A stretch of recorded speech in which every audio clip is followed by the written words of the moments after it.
c'est le moment de retrouver le dossier du 11-12 avec Jean-Claude Pont. Bienvenue. Bonjour. Jean-Claude Pont, vous êtes membre d'Artisans du Monde Saint-Malo. Oui.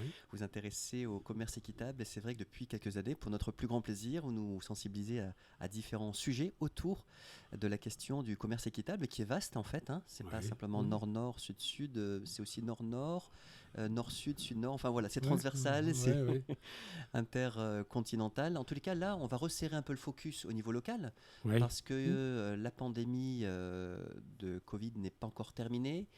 Ceci dit, effectivement, on voit que les commerces sont rouverts, donc on circule. La question qu'on a pu se poser finalement pendant cette pandémie de Covid-19, Jean-Claude Pons, c'est est-ce qu'on va consommer différemment après ?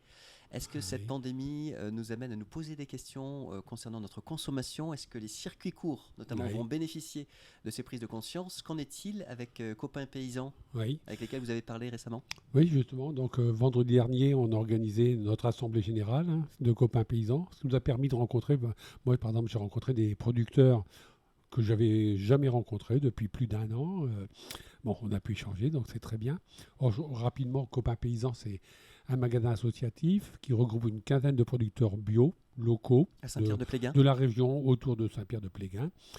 Donc, un producteur de pain à l'ancienne, au four à bois, avec le levain, des fromages, de la viande, des œufs, du miel, du cidre, du jus de pomme, etc. Ce serait l'hiver. Donc, du bio local. Et puis nous, Artisans du Monde, on fait un peu exception puisqu'on n'est pas local. Mais c'est justement dans cette dynamique de commerce équitable nord-nord, on essaye d'aider les producteurs du sud, mais aussi d'aider les producteurs du nord. Voilà. Donc, c'est toujours le moment aussi, l'Assemblée Générale, de faire un point financier, de voir comment ça évolue, les choses. Et donc, moi, j'étais assez optimiste. Je me disais, bon, le Covid a fait que les gens n'ont pas voulu aller dans les supermarchés où il y avait trop de monde. Ils sont venus dans les petites boutiques.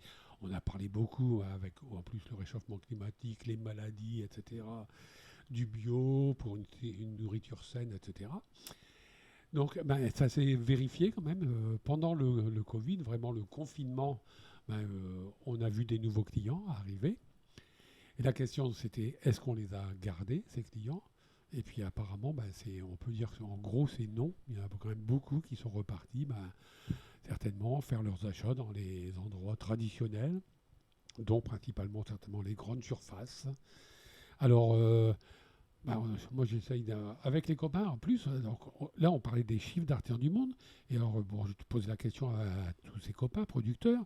Mais vous, globalement, sur vos marchés, puisqu'ils font tous des marchés, voire des marchés bio, etc., comment ça se passe ? Effectivement, là aussi, ils trouvent que sur les marchés, c'est nettement en baisse depuis la fin du confinement, et c'est même devenu inférieur aux ventes qu'ils faisaient avant le confinement. Donc là, ça pose vraiment question. Alors, moi, je vois plusieurs types d'explications. C'est vrai qu'il y a le développement du bio. Il y a de plus en plus de producteurs bio. En général, dans toute la France. J'entendais hier, j'ai regardé un reportage sur l'alimentation en France. Apparemment, il y aurait 21 fermes bio qui ouvriraient tous les jours en France. Le Covid aussi a incité des producteurs à faire de la vente à la ferme, ce qu'ils ne faisaient pas forcément avant. Des municipalités à créer des marchés ou ouvrir des petites boutiques alternatives aussi, etc. Donc, la multiplication des points de vente, de l'offre, automatiquement, ça retire des clients pour ceux qui étaient déjà là avant. C'est une des explications. Après, certainement aussi, le bio se développe fortement, mais surtout en grande surface. Il ne faut pas se le cacher. Alors, il y a des grandes surfaces spécialisées en bio. Biocoop, par exemple, c'est les Coop Bio sur Saint-Malo. Mais aussi toutes les grandes surfaces, genre Carrefour, Leclerc, Intermarché. Et donc, qui s'accaparent une bonne part du bio. Et puis aussi, ces grandes surfaces font un peu l'offre et la demande, le prix du bio, puisque eux, ils arrivent à négocier des prix puisqu'ils achètent en quantité, ils font le forcing auprès des producteurs. Ça va être le sujet d'une émission sur Arte ce soir. Donc ça casse un peu les prix, ça a tendance à baisser les prix, etc. Et les consommateurs, ils sont sensibles au prix le moins cher possible. Puis en plus, dans le supermarché, on peut faire toutes ses courses. C'est sûr qu'à Copain Paysan, c'est pas le cas. Hein. On achète de l'alimentaire. En plus, celui qui est fourni localement et en cette saison. Mais on ne va pas trouver des oranges, des poires et puis des vêtements, etc. Donc, il y a cette... Et puis, les hypermarchés aussi, ils ont la puissance de leur communication, de leur publicité. Ils peuvent se permettre de mettre des pages entières de publicité, des campagnes, de faire des bons d'achat. Quand on va chez eux, on a un bon d'achat qui nous incite à revenir pour utiliser ce bon d'achat, etc. Des choses qui ne sont pas possibles pour nous. Voilà.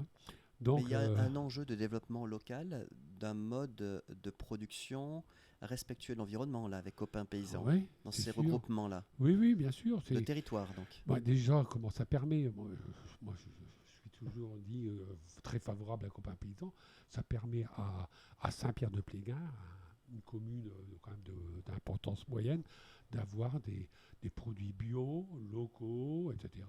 Les clients qui viennent là peuvent rencontrer les producteurs. Il y a du lien qui se crée sur l'origine, sur le mode de production. Sur le mode de production. Il y en a de temps en temps qui vont visiter les expositions. Oui. Alors justement, moi, c'est... Les exploitations, pardon. Oui, c'est un point que je soulève aussi, c'est que nous, donc quand je dis nous, c'est ces petits producteurs, ces magasins associatifs, il faut qu'on se professionnalise, il faut qu'on améliore. C'est vrai qu'il faut que dans notre magasin, à chaque fois qu'on ouvre, le mardi après-midi ou le vendredi après-midi, il faut que l'étal soit fourni, il faut qu'il y ait le client qui vient là, il ne faut pas qu'il soit déçu. Après, encore maintenant, on trouve des gens qui découvrent Copain Paysan, alors que ça fait plus de 10 ans qu'on est installé sur Saint-Pierre-de-Pléguin. Mais bon, on n'est pas des champions de la communication. Mais le magasin, il est où à Saint-Pierre-de-Pléguin précisément ? Il est un petit peu perdu aussi. C'est vrai que pour ceux qui connaissent Saint-Pierre-de-Pléguin, oui, c'est rue Maître Bert. Alors pour ceux qui connaissent le village, il faut traverser tout le village. On passe devant Carrefour Barquette, par exemple, et on prend la première route à droite qui mène c'était un ancien camping. Alors maintenant, il y a quand même une salle de sport qui est là dans cette rue-là, donc ça fait un peu de passage, mais c'est vrai qu'on est un peu à la sortie du village, un peu isolé. Oui.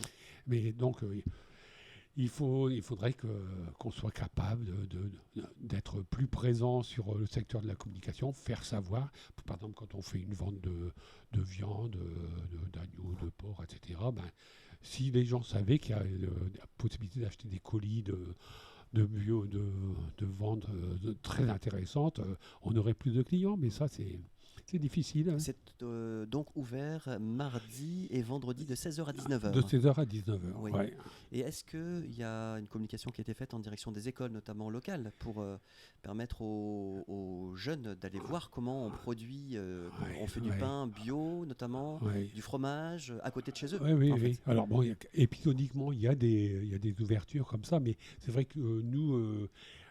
Copain Paysan, on a raté des opportunités aussi. Bon, c'est vrai que le Covid n'a pas aidé. Là, il y a un contexte plus général. Dedans, etc. Mais il faudrait qu'on fasse des portes ouvertes, il faudrait qu'on fasse des animations, il faudrait faire des dégustations, enfin des choses pour au moins que les gens... Jazz, notamment. En amenant, avec animation musicale. Ça s'est fait, mais ça remonte déjà assez loin et pas assez régulièrement. C'est un souci. Mais si on veut garder des producteurs bio dans les villages, qui non seulement en plus de produire de la qualité au niveau nourriture, ils entretiennent le site, enfin l'environnement, etc. Et, on ne veut pas voir disparaître les petits producteurs. Des vocations, oui. Des vocations pour que les jeunes aient envie de reprendre ces entreprises. Hein, parce que bon, c'est peut-être pas spécialement le cas dans la région, mais partout en France, les petites fermes disparaissent, elles sont rachetées par des grosses fermes qui deviennent des méga fermes, voire par des entrepreneurs qui investissent. Mais on a vu qu'il y a des GAEC qui se constituent, notamment dans les Cévennes, où on voit qu'il y a des personnes, notamment des femmes d'ailleurs, qui s'unissent, qui produisent localement et qui vendent localement aussi, et même à l'international d'ailleurs. Les GAEC, ça fonctionne bien, oui. C'est souvent des petits producteurs qui se regroupent. Hein. Mais maintenant, quand une des fermes... fermes, souvent c'est des grosses structures, des gens qui rachètent, et puis voir des gens qui sont pas agriculteurs, mais qui qui ont trouvé un investissement là. Hein, parce qu'il semble qu'il y a de plus en plus de demandes de formation en agriculture biologique ouais, dans ouais, les établissements qui forment les ouais. jeunes et les moins jeunes d'ailleurs. Ouais, Parce qu'il y a des reconversions professionnelles aussi. Oui, surtout, oui, moi, ce qui me frappe, c'est les reconversions professionnelles. Les gens qui quittent des emplois dans des grosses succursales internationales, par exemple en ville, pour venir à la campagne, pour avoir un nouveau mode de vie, avoir une autre façon de vivre, de se nourrir, etc. Oui. Oui. Mais ça, il faut que ce soit rentable. Il faut que les gens puissent au moins vivre de ça.